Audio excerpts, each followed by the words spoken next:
पहले हम व्यंजन संधि पढ़ रहे थे। व्यंजन संधि में पहले हम कल पढ़े थे, उसके बाद आज जो है ष्टुत्व संधि। जैसे ष्टुत्व संधि पढ़े उसी तरह से इसमें भी नियम है। क्या कहता है? यदि स और तवर्ग का स और टवर्ग के साथ मेल हो तो, क्या कहा? दंस है और तवर्ग है। तवर्ग में 5 वर्ण होंगे, त थ द ध न का श। दंस का मूर्धन्य श हो जाता है और टवर्ग के साथ मेल हो तो, यानी तवर्ग और टवर्ग का मेल हो तो, या दंस या मूर्धन्य श हो तो, यहाँ मूर्धन्य श के बाद तवर्ग हो रहा है तो यहाँ पर तवर्ग के स्थान पर टवर्ग हो जाएगा, तवर्ग के स्थान पर टवर्ग हो जाएगा और मूर्धन्य स के स्थान पर मूर्धन्य स हो जाएगा। यहाँ तक समझे या नहीं समझे आप लोग? यहाँ पर इस प्रकार हो जा रहा है, इस प्रकार दे दंस है और तवर्ग है। तवर्ग है तो किसके संयोग से? स रहेगा या टवर्ग रहेगा। तो यहाँ पर दंस और तवर्ग को, इसको जो है ऐसे जोग रहेगा तो दंस को मूर्धन्य स हो जाएगा, तवर्ग के स्थान पर टवर्ग हो जाएगा। इस तरह से समझना है। जैसे एग्जाम्पल के लिए यहाँ पर मैं बता रहा हूँ, पृष्ठ प्लस थम, मूर्धन्य स और मूर्धन्य स के बाद तवर्ग आ रहा है, यानी तो यहाँ पर तवर्ग को टवर्ग हो जाएगा तो ता के जगह पर ठा हो जाएगा। तवर्ग के जगह पर क्या हो जाएगा? ठा हो जाएगा तो शब्द बन जाएगा पृष्ठम। इसी प्रकार तत् प्लस टीका, यहाँ तवर्ग और टवर्ग का जो हो रहा है तो तवर्ग को यानी त को टा हो जाएगा। तो यहाँ पर तत् प्लस टीका जो है, यहाँ पर ता का टा हो जाएगा, तट्टिका, तट्टिका हो जाएगा। इस प्रकार आगे भी आप एग्जाम्पल देखोगे। आकृष प्लस तह, आकृष प्लस तह है तो यहाँ मूर्धन्य स और तवर्ग का जोग हो रहा है तो तवर्ग के जगह पर टवर्ग नहीं, ता के जगह पर ट हो जाएगा। आकृष्टः शब्द बनता है, आकृष्टः। ठीक है। अब आगे इसी प्रकार और एक एग्जाम्पल नियम लिख लिए आप लोग? हाँ, चूंकि और भी एग्जाम्पल मुझे बता देना है।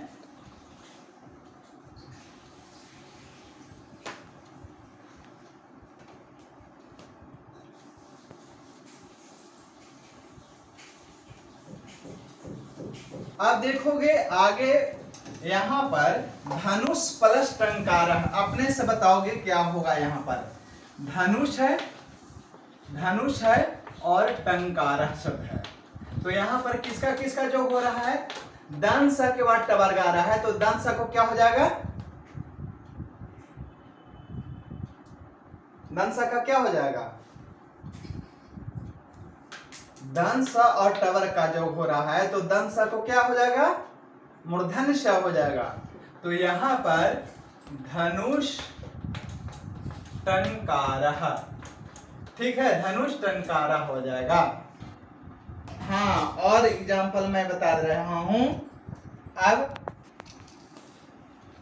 तद प्लस डमरू, तद प्लस डमरू, तो यहाँ तद प्लस डमरू है तकार, तथा द है, तवर्ग और टवर्ग का जो हो रहा है। यहाँ ये तवर्ग में आता है और ये टवर्ग में आ रहा है तो यहाँ पर तवर्ग को क्या कर देंगे? हम टवर्ग कर देंगे। तड डमरू, तड डमरू ऐसा हो जाएगा, ता का डा हो जाएगा, तड डमरू। समझ गए?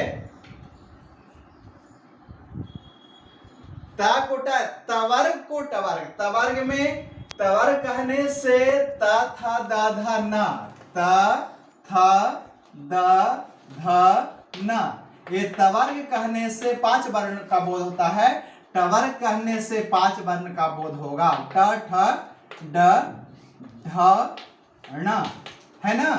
अब आगे बढ़ते हैं। अगला जो संधि है इस संधि का नाम होगा जस्त्व संधि, जस्त्व संधि। जस्त्व संधि में समझना क्या है, जस्त में होता क्या है, जस्त में ये जस कहने से, जस प्रत्याहार है, इसमें वर्ग का तृतीय वर्ण, जैसे कवर्ग चवर्ग टवर्ग तवर्ग पवर्ग है ना, तो कवर्ग का तीसरा वर्ण क्या हो जाता है, कवर्ग का ग, चवर्ग का तीसरा वर्ण ज, तवर्ग टवर्ग का ड, तवर्ग का द और पवर्ग का व। तो यहां पर जस कहने से ज व ग द ये सूत्र है ना, एक क्रमबद्ध तरीके से नहीं है। प्रत्याहार में, जस प्रत्याहार में तो वर्ग का तीसरा वर्ण हो जाता है, इसी को जस्त्व संधि बोलते हैं। जस प्रत्याहार हुआ, जस प्रत्याहार में वर्ग का तीसरा वर्ण होता है। तो तीसरा वर्ण कहां पर होगा, हाँ ये वर्ग, यानी कवर्ग चवर्ग टवर्ग तवर्ग पवर्ग हुआ ना, एक वर्ग में 5 वर्ण हुए, एक वर्ग में 5 वर्ण हुए। कवर्ग कहने से क ख ग घ अंग का बोध होगा, च वर्ग कहने से, वर्ग मतलब समुदाय, च वर्ग कहने से च छ ज झ य, ठीक है। तो वर्गीय व्यंजन संख्या, वर्गीय व्यंजन जो वर्ण है उसकी संख्या 25 होती है, क से लेकर म तक, क से लेकर के म तक एक वर्ग में 5 वर्ण होते हैं। जैसे क ख ग घ अंग कितने हुए 5, चवर्ग में कितने हो जाएंगे 5, इसी प्रकार टवर्ग में 5, तवर्ग में 5, पवर्ग में 5 हो जाएंगे। तो 5, हाँ एक ऐसे, एक क्रमबद्ध तरीके से नहीं है, ये प्रत्याहार है, माहेश्वर सूत्र है, उसको हमारा यही न वैज्ञानिक व्याकरण है। तो ये जस कहने से वर्ग का तीसरा वर्ण हो जाएगा। जैसे सूत्र है हुआ, ये सूत्र हुआ ज व ग ड द, हम अलग नहीं लिखे, लेकिन 14 माहेश्वर सूत्र है। जस कहने से वर्ग का तीसरा वर्ण का बोध हो जाता है, ठीक है। हाँ क्रमबद्ध तरीके से ऐसे नहीं, जैसे चवर्ग का तीसरा वर्ण जा है ना, पवर्ग का तीसरा वर्ण ब, कवर्ग का तीसरा वर्ण ग, टवर्ग का तीसरा वर्ण ड, तवर्ग का तीसरा वर्ण द, ये वर्ग का तीसरा वर्ण जस हुआ, इसी के नाम पर इसका संधि का नाम जस्त्व पड़ गया। तो ये जस वर्ग का तीसरा वर्ण कहां कहां पर होता है उसके बारे में समझना है। तो प्रायः प्रथम वर्ण के जस प्रत्याहार होता है, ये प्रत्याहार है, प्रत्याहार कहलाता है। अब प्रत्याहार क्या होता है, तो माहेश्वर सूत्र हैं, माहेश्वर सूत्र 14 हैं, 14 सूत्र को हम कम से, जैसे अच कह देते हैं। देखो अच, अच क्या है, तो अच में जितने भी स्वर वर्ण आ जाएंगे तो अच स्वरहा, अ ई उ री रे ए ऐ ओ औ, सारा अच कहने से बोध हो जाता है। हम पूरा ये नाम न कह करके अच कह देंगे तो हो जाएगा, सूत्र हो जाता है ना। तो सूत्र विधि से बताया गया, ये पाणिनि की सूत्र है, तो पाणिनि व्याकरण है, इस व्याकरण को मैं हिंदी माध्यम से बता रहा हूं।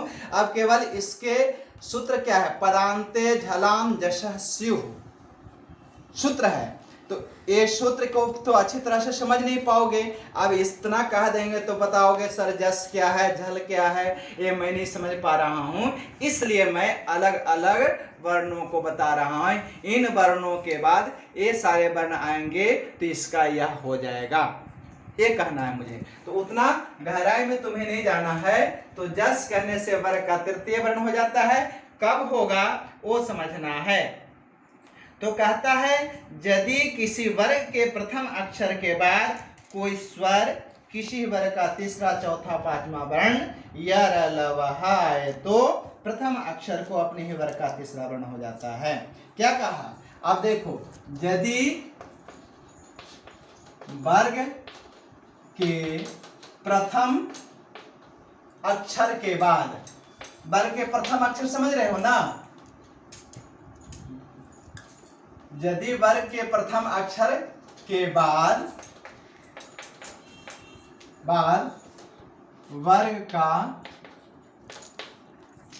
तीसरा चौथा पांचवा वर्ण,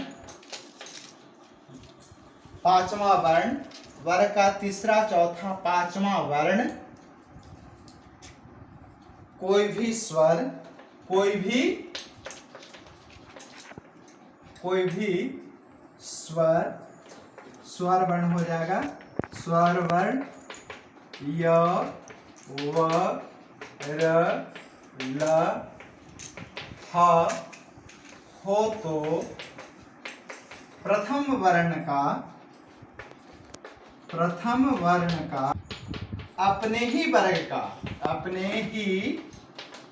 वर्ग का तीसरा वर्ण हो जाता है। तीसरा वर्ण हो जाता है। अब इसको कैसे समझोगे? जैसे का तीसरा वर्ण क्या हो जाएगा? बोलो। ग। च का तीसरा वर्ण क्या हो जाएगा? ज। ट का तीसरा वर्ण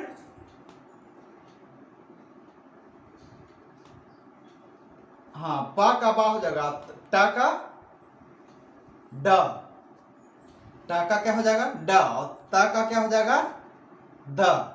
अब ये नियम बताया कि यदि वर्ग के प्रथम अक्षर के बाद वर्ग का तीसरा, चौथा, पांचवा वर्ण हो, कोई भी स्वर वर्ण हो, या य व र ल ह हो, तो प्रथम वर्ण का अपने ही वर्ग का तीसरा वर्ण हो जाता है। अब एग्जाम्पल देखोगे, उदाहरण में यथा, उदाहरण से समझना आसान हो जाए। जगत प्लस ईशः, जगत प्लस ईशः, तो यहाँ वर्ग के प्रथम वर्ण हुआ त। वर्ग का प्रथम वर्ण क्या हुआ? त के बाद स्वर वर्ण आ रहा है, तो प्रथम वर्ण का यानी अपने ही वर्ग का तीसरा वर्ण हो जाएगा। तो अपने ही वर्ग का तीसरा वर्ण क्या हो जाएगा? त का तीसरा वर्ण क्या हो जाएगा? द। हाँ, तो क्या शब्द बनेगा? जगत द हो जाएगा हलंत, और ईश जगदीशः। समझे? समझ गए होंगे। जगद ईशः जगदीशः। ये नियम मिटाऊं कि लिख रहे हो? हाँ, लिख लेना तो बताना। इसी प्रकार हाँ, जगत प्लस ईशः, प्रत्येक वर्गों का एक एक दो उदाहरण मैं बता रहा हूं। जैसे और भी है, लिख लिए? ऊपर मिटाऊं?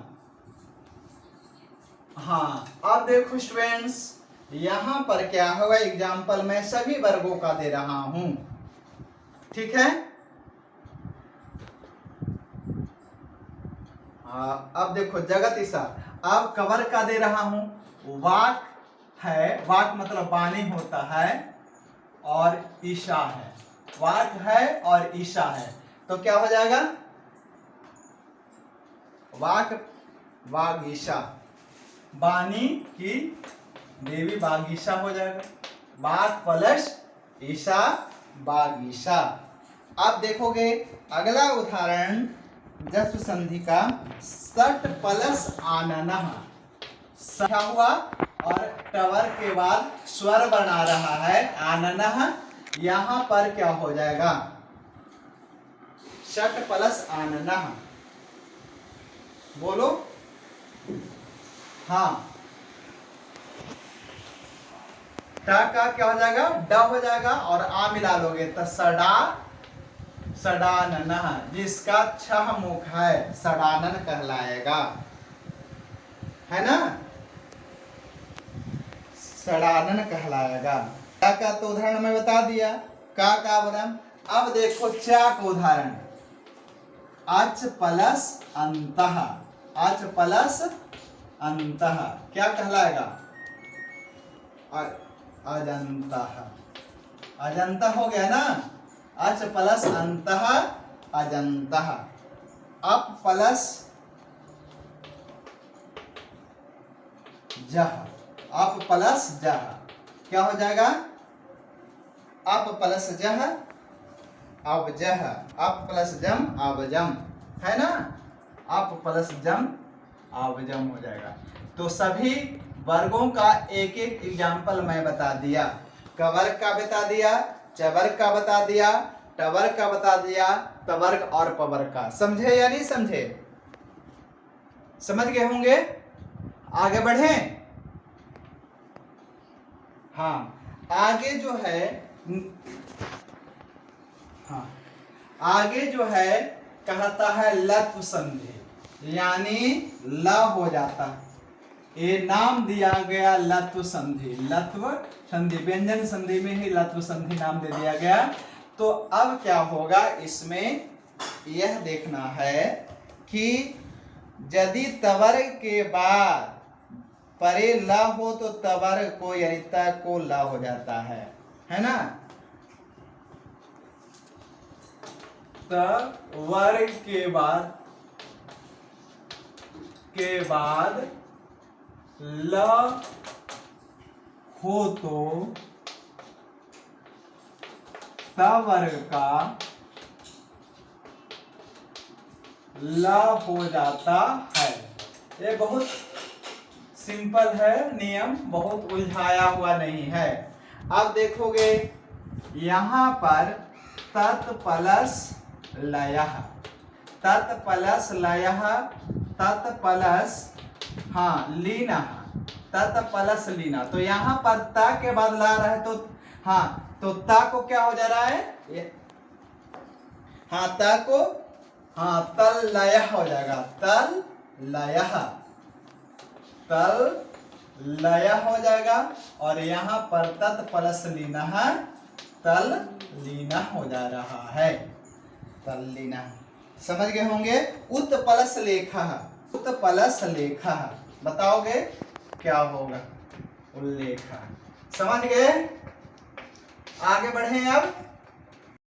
अब अगला जो नियम मैं बता रहा हूं वह छत्व संधि। नाम दे देना छत्व संधि, छत्व संधि। इसमें क्या करना है कि त के बाद, त के बाद, त के बाद, त वर्ण है, त के बाद स आए, त के बाद स आए तो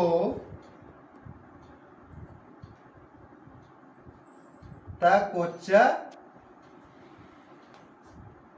त को च और स का छ हो जाता है।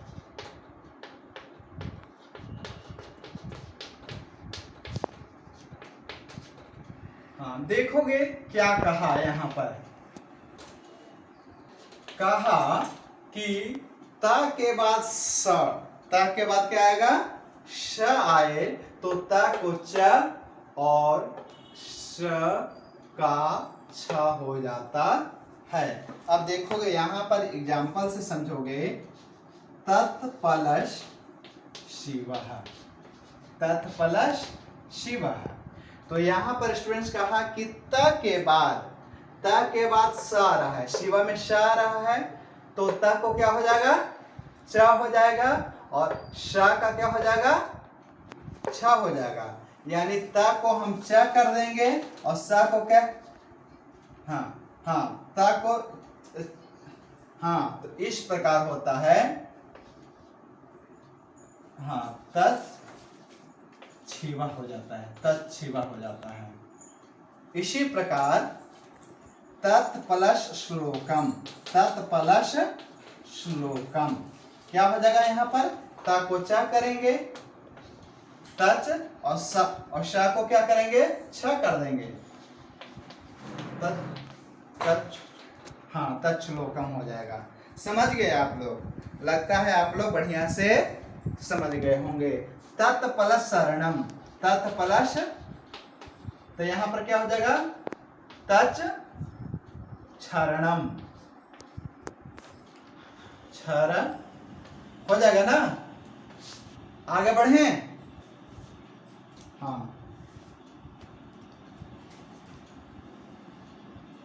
लिख लो।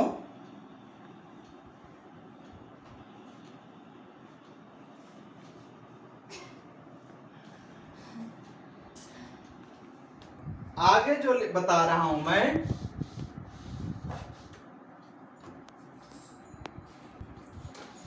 आगे जो बता रहा हूं वह तुगागम होगा।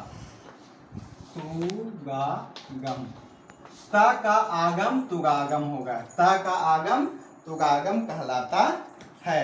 तो यहाँ पर कहता है यदि ह्रस्व स्वर के, तो यहाँ पर मैं दोनों को एक ही जगह, यदि ह्रस्व या दीर्घ स्वर के बाद यदि ह्रस्व या दीर्घ स्वर के बाद छ आए,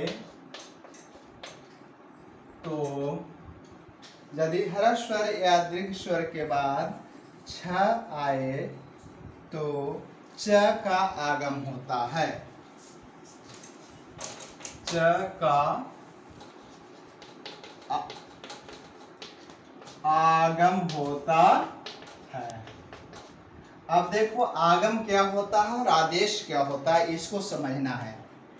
ठीक है, आगम क्या होता है और आदेश, दो चीज है व्याकरण में, एक आगम होता है, एक आदेश होता है। ठीक है, आगम मित्रवत होता है और आदेश शत्रुवत होता है। जैसे एक सीट पर तुम बैठी हो, एक सीट पर तुम्हारा दोस्त बैठा हुआ है। ये दो कुर्सी है, पहला कुर्सी है, दो कुर्सी है। एक कुर्सी पर तुम बैठे हुए, दूसरी कुर्सी पर तुम बैठे, या एक बेंच पर दो स्टूडेंट्स बैठे हुए हैं। तो यदि तुम्हारा दोस्त आ जाता है तो तुम उसको बैठा लेते हो, उसको एडजस्ट कर लेते हो, यानी एक बेंच पर अब 3 बैठ जाते हो। यानी यदि ये आराध्या है और अनन्या है, मान लिया जाए, और बीच में बागीशा बैठना चाहती है, तो तुम लोग, यदि तुम लोग को दोस्ती है आराध्या और अनन्या के साथ बागीशा को, तो कहते हैं कि आओ बागीशा तुम भी बैठ जाओ, है ना, आओ बागीशा तुम भी बैठ जाओ, है ना। यही आगम होता है कि दोनों के बीच में बैठ जाना, है ना। किसी को हटाया नहीं गया, ना आराध्या को हटाया गया, ना अनन्या को हटाया गया, बल्कि आराध्या और अनन्या बागीशा को बीच में बैठा लिए, यह आगम कहलाता है। समझ गई। और हाँ, मित्रता के भाव, मित्रवत, और शत्रुता यानी शत्रुवत कैसा होता है, मान लिया जाए यहाँ आराध्या है और अनन्या बैठी हुई है, अनन्या बैठी हुई है, तो कहते हैं कि आराध्या यदि रहेगी तो यहाँ पर इसको एक को हटना पड़ेगा, या आराध्या हट जाए या अनन्या हट जाए, दोनों में से किसी को एक हटना पड़ेगा, तभी बागीशा बैठेगी, यानी एक को हटना पड़ेगा। तो वह आदेश होता है ना, आदेश शत्रुवत होता है। समझ गई। अब एग्जाम्पल के द्वारा तुम लोग समझ जाओगे कि आगम क्या होता है। आगम क्या होता है वो एग्जाम्पल से तुम लोग समझोगे। जैसे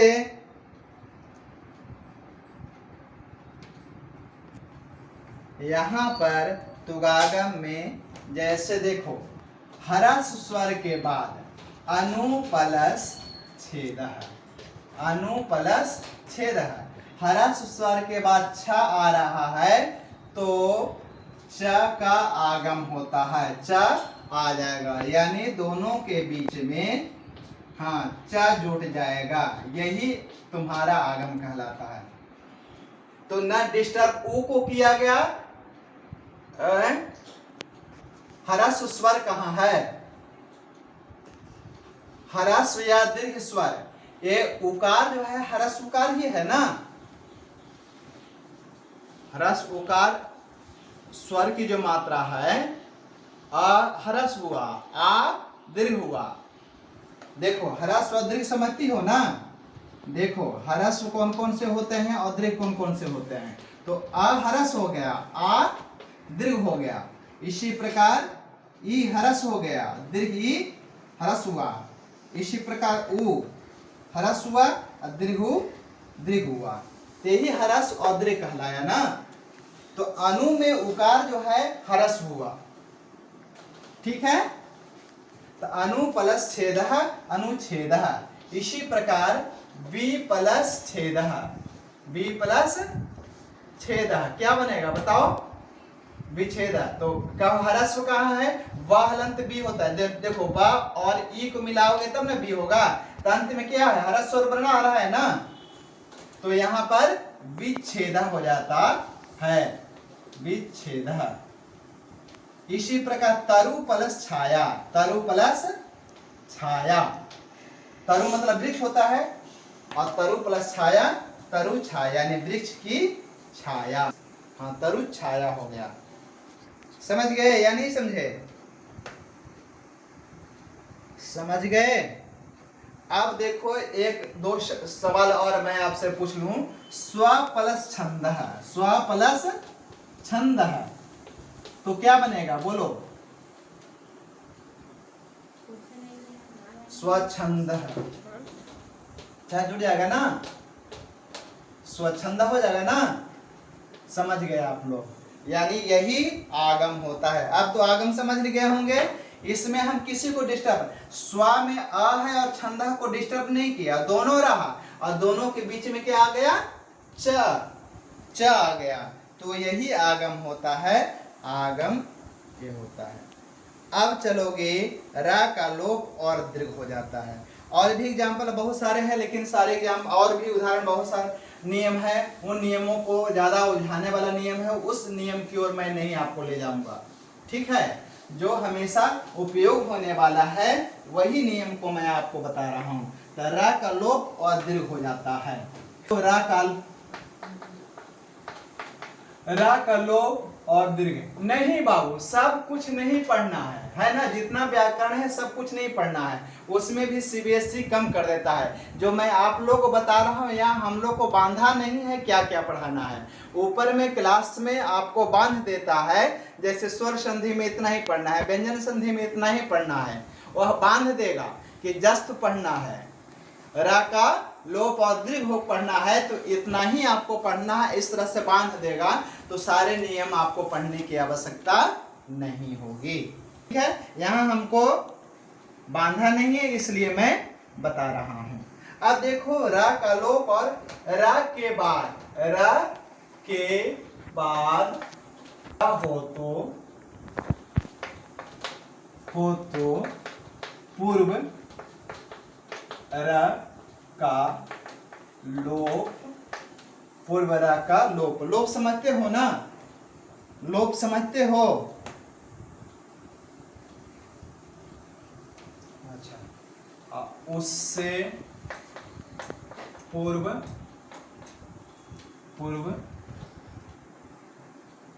स्वर का दीर्घ हो जाता है, दीर्घ हो जाता है।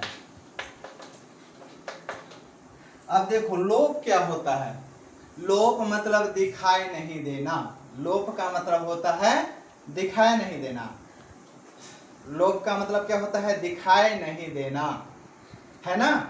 अब देखो जैसे यहाँ पर नीर शब्द है और रोगा है, नीर और रोगा है, तो रा और यहाँ रा कहता है रा के बाद रा, हाँ रा के बाद रा होगा तो पूर्व रा का लोप, यानी ये रा का लोप हो जाएगा, नी होगा और रोगा होगा, और कहता है उससे पूर्व स्वर का दीर्घ हो जाता है, तो हरस जो इकार है वह दीर्घ इकार हो जाएगा, तो दीर्घ इकार में निरोगा, समझ गए,